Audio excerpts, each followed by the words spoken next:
ambassador to different countries, but he recently came back. So there's always concern when you have a nuclear weapon state if you don't know who the next leader is.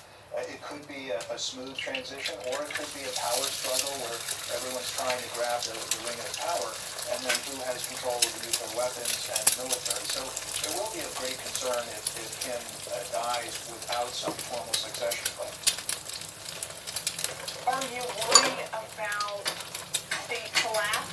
Fox News spoke to administration officials earlier in the week who said, North Korea, oh boy, alam nyo, hindi pa tayo nagkakaroon ng video tungkol sa kung gaano kahirap ang bumuhay ng mga tao ito.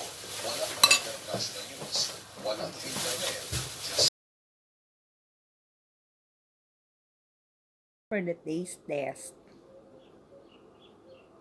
I use silicone mold. So it just pops out of this mold. It looks like this.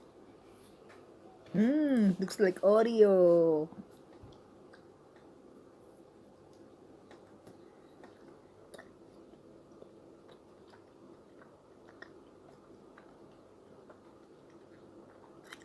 Wow, there's a lemon taste. A must try.